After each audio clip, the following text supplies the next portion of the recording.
Hello, everybody, and welcome to another exciting episode of the Michael and Patty Show. I am Michael. And I'm Patty. This is where we put the real in PEI real estate. If you haven't been on an episode before, we bring you over 4 decades of combined experience, thousands of transactions handled, and we try to present things in the most transparent way possible. No self-promotion. Our only goal is to help you, the buyers and sellers of PEI real estate, or for that matter, real estate anywhere in North America, because it's basically the same thing, isn't it?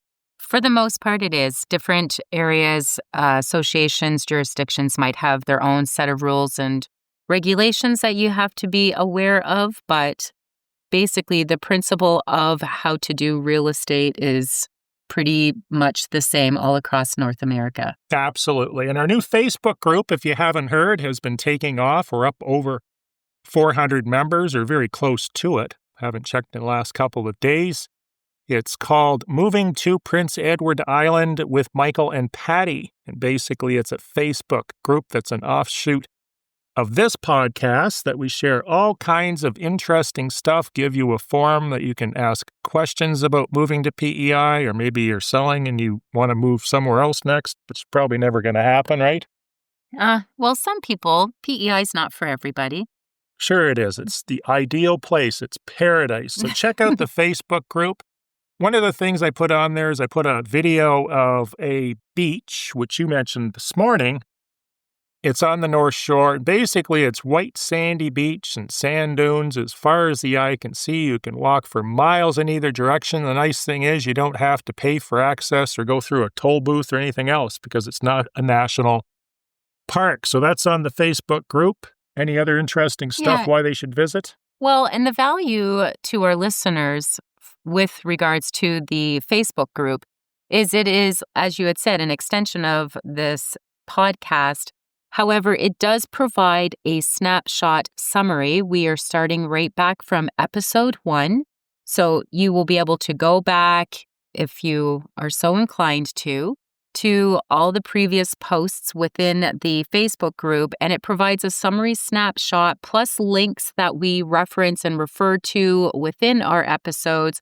So if you know in episode 33 there was a mention, then it's very easy on the podcast Facebook group to be able to just scroll to that particular podcast post. Plus, we have Toolbox Tuesdays, which has a ton of valuable information every week, with regards to whether you're moving with pets, the utilities that you may need to set up, school information. There's going to be a ton of information there to help make the decision or help make the transition a little easier if you are relocating from another province or area on this planet. What day is Toolbox Tuesday happen? I think it is self-explanatory. And then we also have Thoughtful Thursdays, where people just get to share in stories and that. Sounds exciting. So look for the Living in Prince Edward Island with Michael and Patty Facebook group. Moving along, the stats are out for July.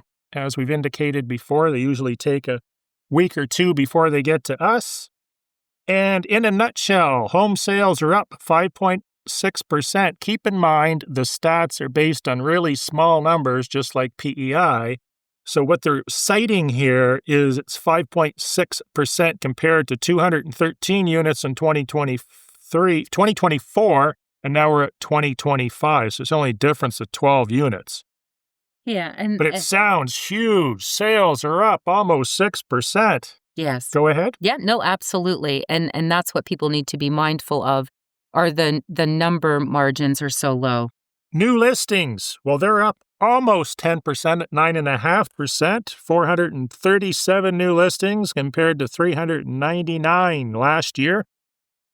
Market is balanced. This has been consistent for months. So it's a balanced market, which means the market is neither in favor of buyers or sellers, but then they put a sub-note or a footnote that says it's tilted slightly in the favor of sellers. Now, that doesn't mean it's COVID time again and your $400,000 home is worth $1 million, because you're still seeing a bunch of those. Particularly in commercial real estate. Have you checked out the commercial section? No. There's there's some good laughs in there. I see. So check out the commercial section if you really want to see some overpriced properties, in my opinion. Well, and just with regards to the balanced market, we've actually been in a balanced market. Again, this you have to go more hyper-local to certain communities on Prince Edward Island that we're referring to. But it has been like this since we came out of COVID. Around third quarter 2022 is when we traversed from a strong seller's market that went on for about 2 years to a balanced market. And we're still seeing that. Benchmark price, which is supposed to be illustrative of the typical home in PEI, is up 3.7%. The benchmark price in July, $379,200, up from $365,600 in July of 2024. You noted a lot of the agents you see this time of the year, they're talking about how hot the market is. I think what they're doing in all sincerity is indicating that this is probably one of the hottest years in temperature because it reached, I think, 35 degrees one day last week, which was awesome. I just love it. We had a few 32s. That is what I would consider a hot market. It's actually warm, but you were saying something different. Well, I just don't want our listeners, so just so that you know what time of year it is for us right now, it is August 2025 is when we are doing this episode. And unfortunately, I do see there's not a lot, but there are some messages going out that I am seeing on social media saying it's a hot market, call me today. You know, I have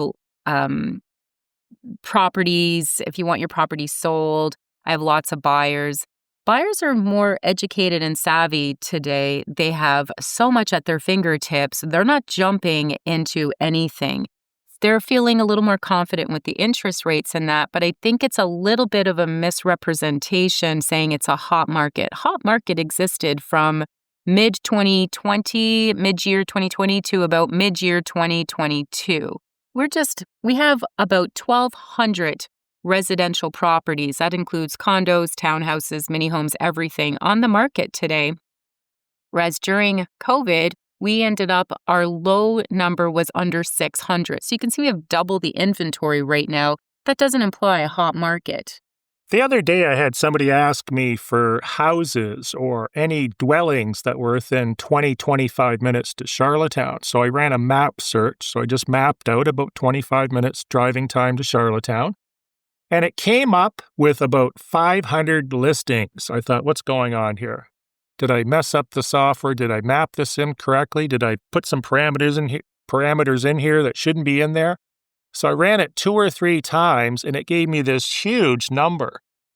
I had no idea there's that many houses for sale right now within 20 to 25 minutes of Charlottetown. Did you? No, that's crazy. And if I did the math right, the whole island, I think, has, 1,300 houses for There's sale? around 12 or 1,200, 13? yeah. So 12 or 1,300 in the whole island, and a fair percentile of those houses are within 25 minutes to the center of the universe. Which is Charlottetown? Just like it's Toronto in Ontario. which seems to me like that's why you're seeing houses sit longer, and you're seeing the for sale signs, you're seeing the open houses, you're seeing the new price or price reduced signs, which we all know from this podcast means what? Overpriced to begin with. Overpriced to begin with. So you're seeing a lot of that stuff. And I have had a client actually ask me last week. They said, Patty, why are we seeing so many new priced signs? Is that something that we should put on our property listing? Because we have reduced the price about a week and a half ago. And I had said to them, no, because that is us outwardly acknowledging that we overpriced it to begin with. And then they said, then don't put a new price sign on ours. And I said, that's what's happening. Many people are still, so in real estate professionals' defense, we have to use data that was already like historical data on properties that have sold in the past, not properties that are going to sell in the future. So by using the data from yesterday, and depending on how far back they start digging, sometimes the numbers may seem a little high. I know everyone's property is special and unique, and there's nothing else like it, and it was a custom features within the home. However, it doesn't mean your property, the buyers will tell you what your property is worth. And if you have no showings, it's because the buyers don't feel the price matches the product that is being offered on the market. Years ago, I was in a house, and one of the unique features about this house is the hallways were covered from wall to wall with this red shag carpet, and in the upstairs hallway, they had a jacuzzi tub. Weird, I would say. Getting back to Patty's mess-ups. Our fact checker pointed out there was some erroneous information on one of the episodes, and I actually, when I heard Patty make this statement, I thought it was incorrect, but Patty's never been wrong before. So who was it but me to question Patty's accuracy? I think our listeners know you would have no problem calling me out if you felt I made an incorrect statement. And this is illustrative of looking at your contracts, the paragraphs you're writing, the paragraphs the people you're negotiating are writing, because some words, not necessarily the first one, but the second one that I'm going to introduce or discuss, can be interpreted sometimes in different ways to your advantage or disadvantage. So what our fact checker said, Tricia, is she said that Patty used the word shall improperly. And this in real estate the misuse of a word can sometimes cost you thousands of dollars. So even though it seems nitpicky that we're discussing a couple little single syllable words, the definitions are really important. So what Patty said is shall meant you may or may not do. My definition has always been you're going to do it. And our fact checker, Tricia, said the same thing, Patty. So how can you defend yourself for such a massive error? I cannot defend myself. So I will explain. I had a situation many years ago with regards to a water test. And my recollection of the series of events, because I went back and I rechecked the clause. So the clause that I'm referring to is the water test clause. And the water test clause says that the seller shall do work to correct. How was that clause written? I just need to make sure I'm quoting this right because I don't want to be corrected again. So the clause states, I don't want to read all of this, the test report. Should the water quality test report not meet the Government of Canada recommended health standards, the seller may perform such work at his or her own expense as may be required to obtain a clear test. If the seller is not able to obtain a clear test prior to the completion date, the agreement shall be null and void, and the buyer's deposit money shall be returned in full without interest or penalty. The seller shall ensure that all water tests are sampled by a third party who does not have a vested interest in the sale of the property. So the important words there are that the word shall implies that it is definitive. They have to do this work. It traditionally indicates a mandatory obligation or requirement, essentially meaning a must. But the word may has a it doesn't mean that they have to. It is recommended or suggested, and you can get into the may part of it. But that was a correction. So it was my interpretation of the series of events that had happened, and I only read part of the water test clause too, just full disclosure. I only read the second half. The first half is all about the buyer.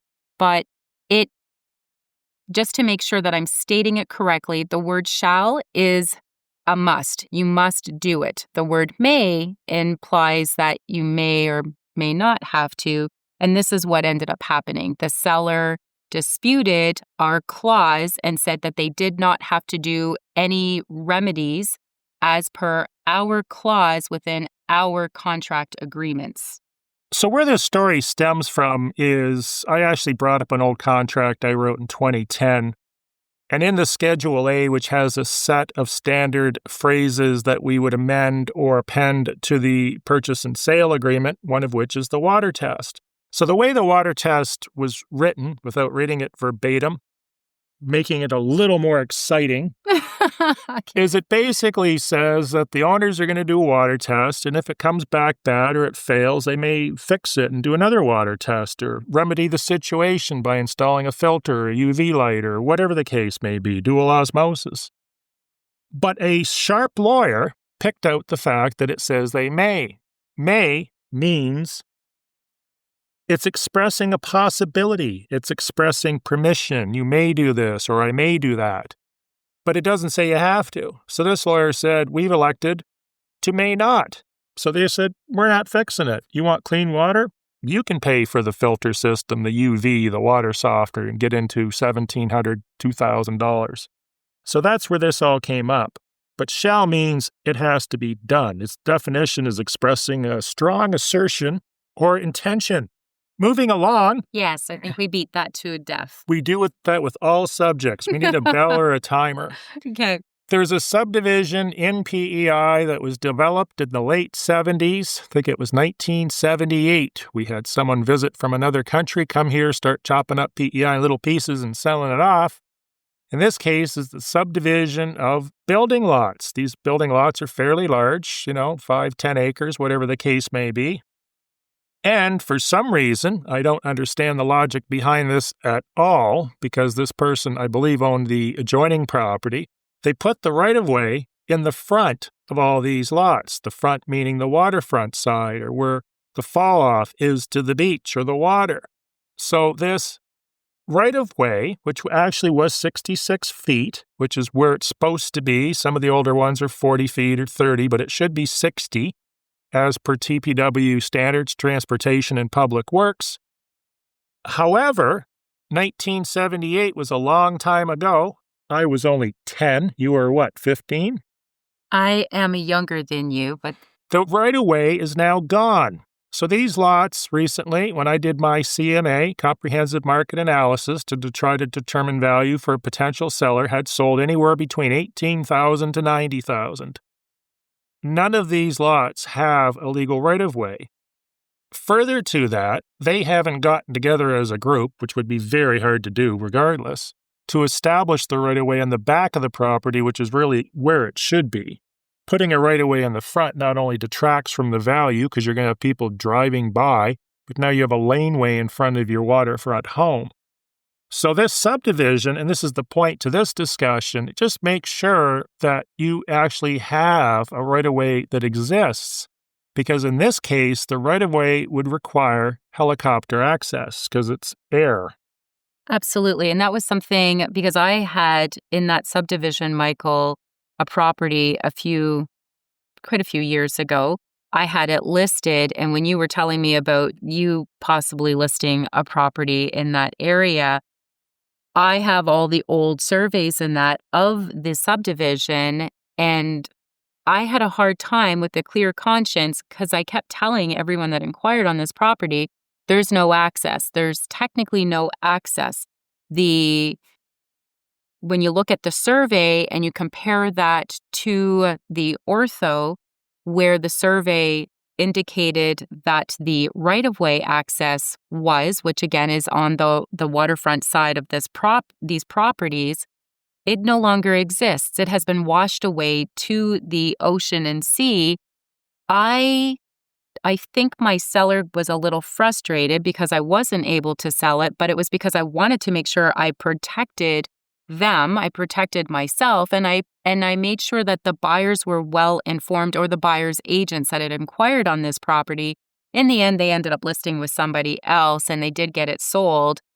I am glad I'm not part of all of that, because I can't sleep at night knowing that the buyers may not be aware that their access probably doesn't exist and will need to be reestablished. But like you said, everyone within that subdivision will all have to come together, agree to have it resurveyed, agree to redefine the right-of-way access, which could be done.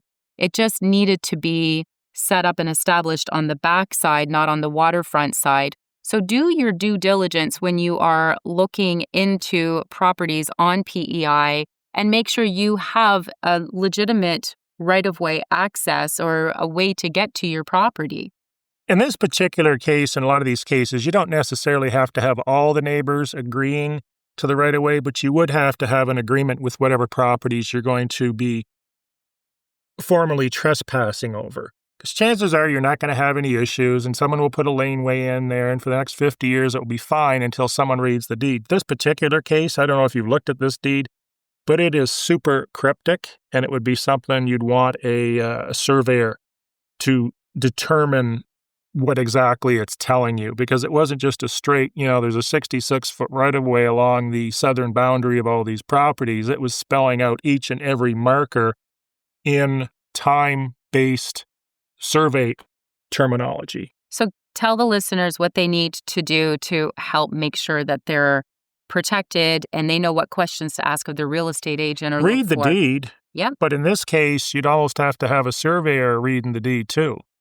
But this is a fairly rare case, but these do exist. Make sure you have access. That's the bottom line. Because even if you know all the neighbors and they're all great and they have a handshake agreement, those lots may convey to somebody else that's not so easy to get along with. Yes, so look at the ortho maps, the survey, get the survey from the deed. Absolutely, you could consult with a surveyor for their interpretation of everything. The deed's all that matters. The ortho maps, the aerial photos, all the stuff you generate online, the satellite imagery with property lines, all that matters is the deed. And absolutely, all I'm saying is a lot of our ortho maps that we are able to print off from the government site will, with waterfront properties, again, this is approximate, which is why I don't like putting lines on my listings because it is approximations. And they do indemnify themselves with a little disclaimer at the bottom of these property sheets that they provide, the mapping. But you can reconcile it with the survey. And if you can see that the property line now shows that it is a third of the way in, and the original property line that the survey is probably referencing is out in the ocean, it's a pretty good indication. Oh, absolutely. And I'm not sure if actual indemnification would hold up in court if it ever made it that far. I think you'd have to have the purchaser sign off to say, there's no right-of-way to this property. I acknowledge there's no right-of-way to this property, and I will not hold anybody responsible. Because I don't think you're going to be indemnified. No, I just mean the government on their... on them. I know they put it doesn't really matter where it's coming from, but at the end of the day, and you can tell me if you agree or disagree with this, I think it should be stated on the purchase and sale that I'm buying a property that I know there's no right-of-way to without a helicopter. I would 100% agree if you are aware that the right-of-way is questionable, but yet you choose to move forward because you're so excited, you love the price, you'll deal with that later. I think that to protect the seller, to protect the agents involved, assuming there's real estate professionals, which be strongly advised to have involved because they're the ones that have access to all these systems and know how to guide you through the process and make sure hopefully you ask the right questions. 100% you should do some sort of documentation or clause with that. Because the other thing that's going to happen is you're going to apply for a building permit for your new luxury beach house, and that's going to potentially be turned down because there's no access. Maritime Electric is going to want to install electrical poles, and they're going to say, where's the right-of-way? So now they need to probably sign an easement.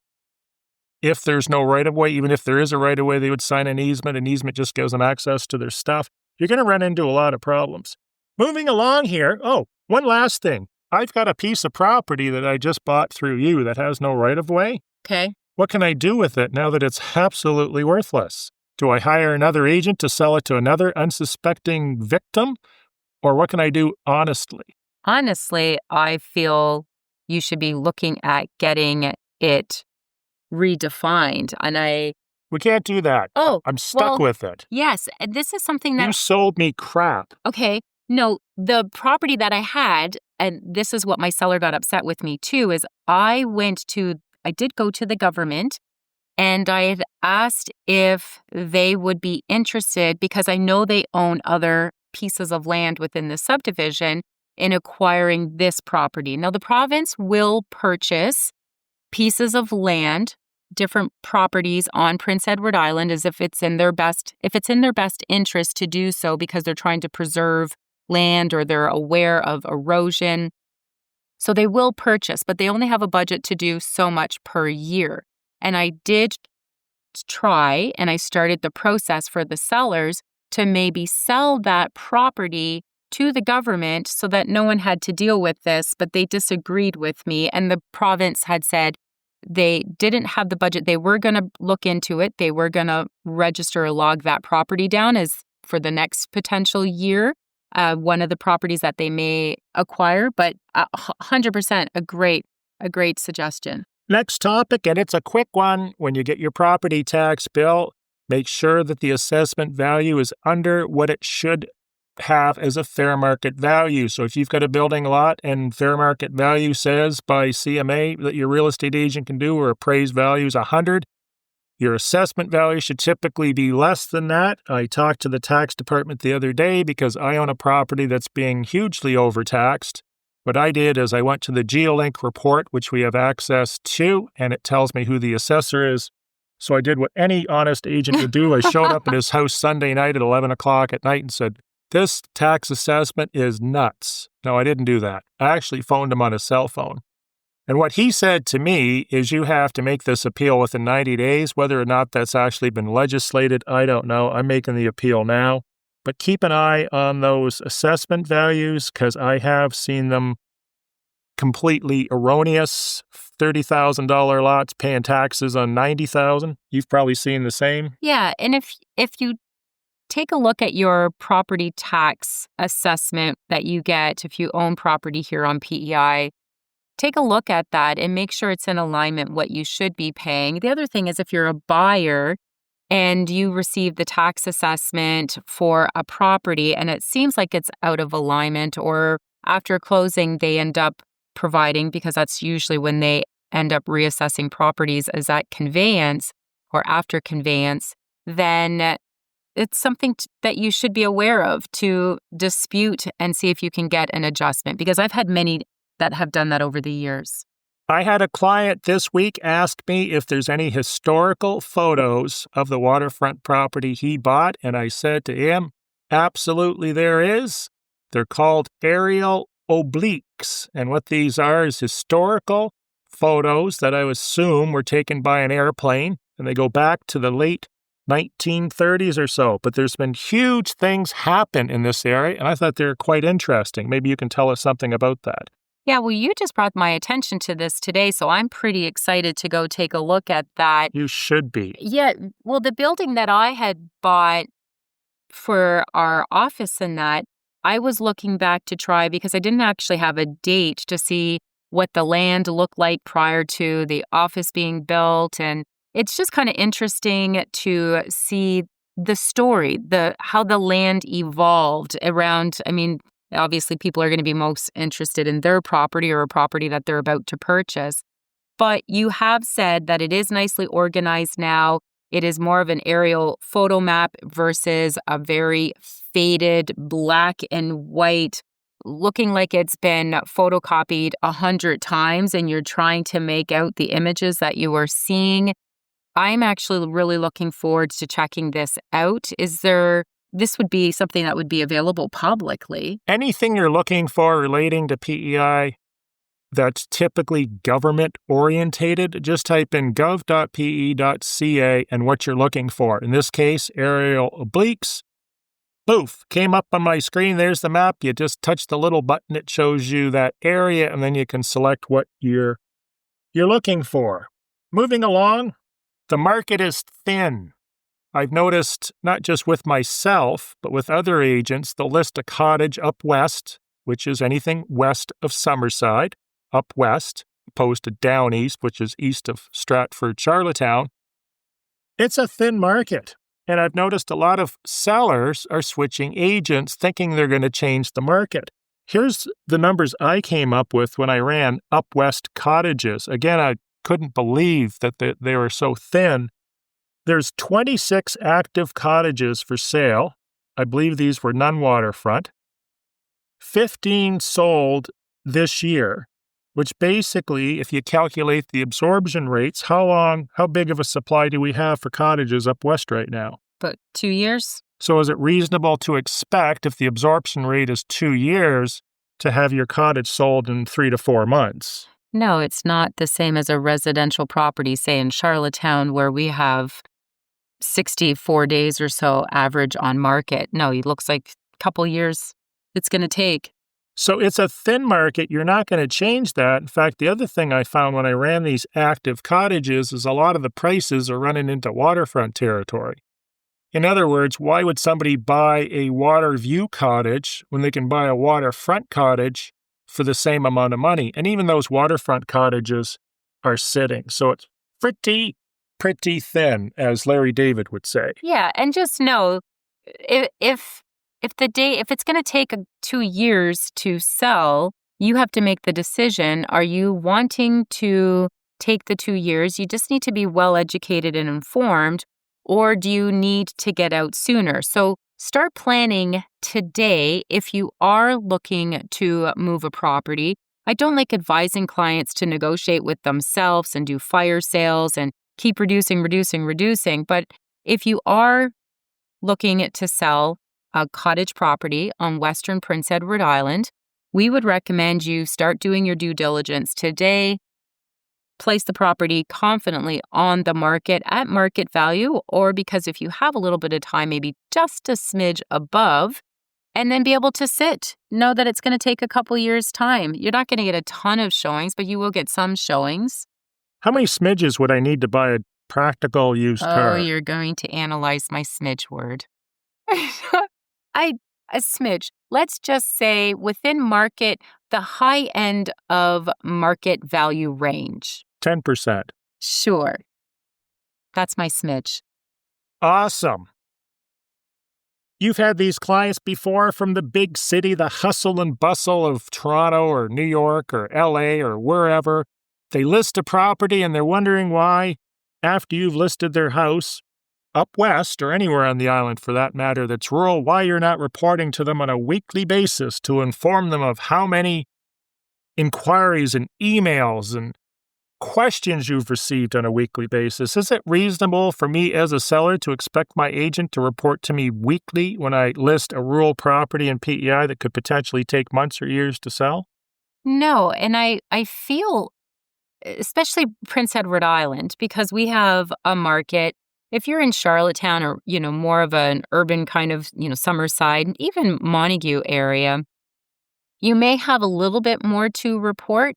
But if you're a rural area on Prince Edward Island, I feel weekly phone calls or updates are only going to continuously remind you that your property is on the market and it's not selling. And I think that would create a frustrating experience. I mean, the whole purpose of hiring a real estate professional is you put your property, the marketing, the following up with leads and inquiries, the representation. Your agent should know majority. There's always those questions that come up that we never asked during our listing process, but majority of the answers on your behalf for your property, you should be getting on with your life and enjoying things and working and maybe planning your move going forward with the realistic expectation based on what your particular market states that days on market is going to end up taking. The weekly reminder, it just doesn't make sense to me. I do monthly. I reach out to my clients on a monthly basis. They'll get an activity report, and there's a really cool link that they can also get and check whenever they want to know that I am working. I'm working every day. Somebody told me that when you list a rural property, you get them to take a picture of you because you tell them that you're going to forget what I look like by the time this property sells. That's pretty funny. I never heard that. Not Is that true. what your clients get you to do? They'll never see you again. Warren Buffett, look out. There's a new investment opportunity in PEI. Buy a waterfront lot for $120, and a year later, it could be miraculously worth $260,000, according to this one buyer. You ever heard that before? A buyer or a seller? Oh, I get this from time to time. You'll get somebody that buys a property, in this case, a $120,000 building lot, and then they'll hear a rumor that someone's cousin's, friend's, brother's, uncle's son that went to school with the grandmother in high school or something sold a waterfront lot for $260, so all of a sudden this buyer, now a landowner, thinks her lot's worth $260 in short of a year. Listen, if this was the case, Warren Buffett and every investor on the planet Earth would be calling to more than double their money in 1 year. This isn't reality. That $120,000 lot a year later is probably worth about $120,000. And I did do a CMA on a property that was sold a few years back. Sold for around $140 is what it sold for. They wanted to sell it less than a year later, and the CMA came up at about $150, which is still pretty good, that the market had gone up a little bit. However, they were adamant that this property had over doubled and listed it at over doubled the price. And it just sat there, and they were very frustrated with me, feeling that I was not doing my job in moving their property. But I couldn't convince anyone to pay over double what it was worth. I tried. It's like, here's the property. It's very frustrating. And you know what they probably told you? They found a new agent. They always do. They Yes. find the miracle agent. Yes, They probably told you there's no property like it on the island. they did. That's what they always do. I had another one they bought for $130. 2 years later, it was on the market for $650. I said, it's not worth $650. What'd they do? They found the miracle agent. But did the miracle agent sell it? No, but it's still listed. And if they want $650, sure, or $250 or whatever that inflated price is, just know it might take you 10 years, 20 years to get it. Unethical behavior and what not to do to home buyers. If you have a problem with your house, don't listen to contractors that say your house is all rotten and it's going to fall apart, so you should sell it to somebody else. Be honest. Treat people the way you want to be treated. Patty, maybe you can tell us a little bit more about this, but before you do, I do have a warning that vinyl siding can really make anything look amazing. You've heard the saying, lipstick on a pig? Mm-hmm. So this particular house had vinyl siding, but when the contractor put his hand underneath the siding, he was greeted with air. Yes, it was just an open highway for any little rodents that decided to walk the perimeter of this particular home to see where an entry port would be for the winter to maybe... We refer to it as a mouseway. A mouseway. Yes. Oh, nice. So you do need to be mindful when you're looking at properties, or if you're a homeowner right now who maybe does have a rodent issue, a mouse issue, to just go around your siding and see if they're, and you had pointed out, Michael, they just need such a small little pinhole. I was told a pencil hole, not a pinhole. Okay, pencil hole. Is this one of the big jumbo red pencils we I'm use glad in you school? asked that, because it's actually one of those carpenter pencils, Yes. the rectangular ones that don't roll away. Because I asked him that. I said, what pencil are you referring to? Are you referring to a number 9 or a number 10 or a carpenter's pencil? Interesting. As a buyer, if you notice a home, and vinyl siding, like you had said, Michael, is able to really hide a lot, but just put your hand around, especially if you notice the garden beds are high. Garden beds should not touch the siding. You should have a space where you see the foundation or a concrete, some sort of skirting to, unless they are Spider-Man and they're climbing up it, to make sure that there is no water touching the sheathing underneath the vinyl siding or underneath your whatever siding, unless it's brick, and you probably don't have to worry about this. If you are looking at a home and you notice maybe some higher ground, higher garden beds, which you shouldn't because they're full of water, and then you'll need to check the basement and foundation, and because that's a whole other issue than what we're referring to right now. But just tuck your hands in. No one's asking you to damage someone's home, but just lightly see if everything feels intact. you will know your fingers will go all the way up underneath the siding or feel like it is rotted and you've got some crumbling of wood underneath it. What if you poke a mouse? Okay, well, that would freak me right out. So we don't have a lot of brick houses in PEI, but even if a garden was up against a brick, I would still be cautious because they usually have these little vent holes on the bottom that will let air out, inversely let water in and rot whatever's behind it, behind the Tyvek, depending on how it's been applied. Wood should not touch dirt, so this also applies to decks or stairs or anything wood should not be touching dirt. Just keep this in mind. The other thing you're going to look for is the slope to see if the water is draining against the house. Anything else before we move on? No, just make sure the water slopes or drains away. Your eaves troughs are away so you don't have pooling. Make sure your garden beds are below the siding level so that you don't have to worry about everything rotting underneath. If you're running around with buyers and they have a house to sell, do you not think it would be prudent in this market, or balanced market slightly in favor of the sellers, particularly in August, which is probably the busiest time of the year because the weather is nice and people like looking at houses in nice weather, to know if that party, the home seller, is going to accept an offer contingent or subject to them selling their house? Yes, but you never know if you're out with a buyer and they're looking at 3, 5, 10 properties, which one they're actually going to prefer, and maybe this is the property that most interests the buyer. You can't screen every single seller and say, would you accept 48-hour or Why whatever. not?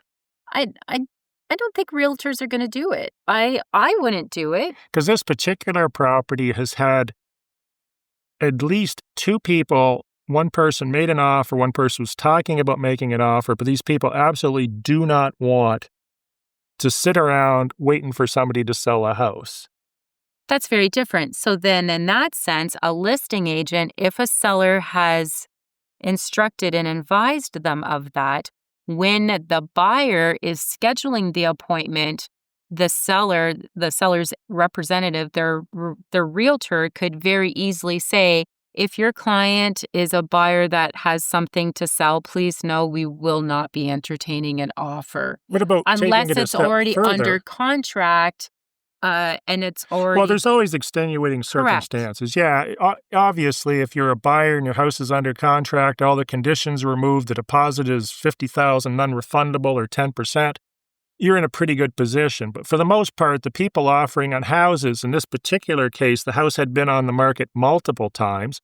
It didn't sell multiple times. They canceled the listing multiple times. So I would have to surmise or guess that what they're doing is they're looking around at houses, and if they happen to find something they like, they're going to put their house on over market value, and it's never going to sell, and you've just tied the vendors up for potentially a number of months, because vendors sort of tie themselves emotionally to the offer, and then a month later, you'll say to them, well, do you want to continue with this arrangement? Because they said they had a few showings and things are looking really good, even though nothing's changed at all.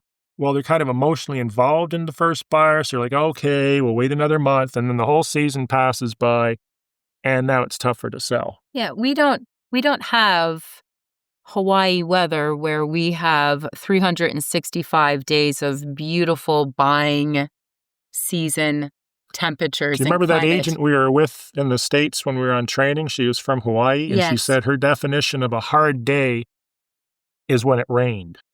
Yes, I know. So time is of the essence here. We have a peak selling season during our summer months where we have, and why we say that is because that is typically when, like you had said previously or earlier in this episode, Michael, you know, there's people that come on cruise ships. There's people that, you know, will visit Prince Edward Island, fall in love with it, and either decide right then and there that they want to purchase something. That's usually when people make the decision. They make the decision while they're here on vacation, or, you know, no one wants to travel typically during the winter months to see what PEI looks like. They want to experience the red cliffs and the sandy beaches. It's just a rabbit trail. No, it's just that's typically when the buyers are here visiting or potential future buyers. That's why it's our peak season. I just sold the property to somebody from British Columbia. I've known this gentleman for years, and he's looking at a raw piece of waterfront land that we now have under contract. And he had a number of questions that pertain to things that they're doing in BC with respect to their laws and regulations and so forth. So basically, what I'm going to cover here is this is not BC, and it's not Ontario. Moving along.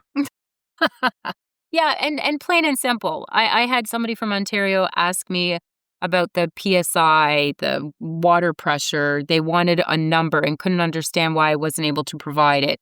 It's a different... This buyer wanted a map of where we're dumping all our hazardous materials, which apparently they do that in BC. Interesting. Yeah, that's the whole beauty of working with a realtor in the area that you are looking to buy and sell, because they're knowledgeable about the processes and the rules and things that you should be aware of to help navigate you through that process. So thanks again for listening to another episode of the Michael and Patty Show, otherwise known as MAPS, Prince Edward Island's podcast that helps guide and navigate you through the buying and selling process, and a little bit of Prince Edward Island fun facts as well.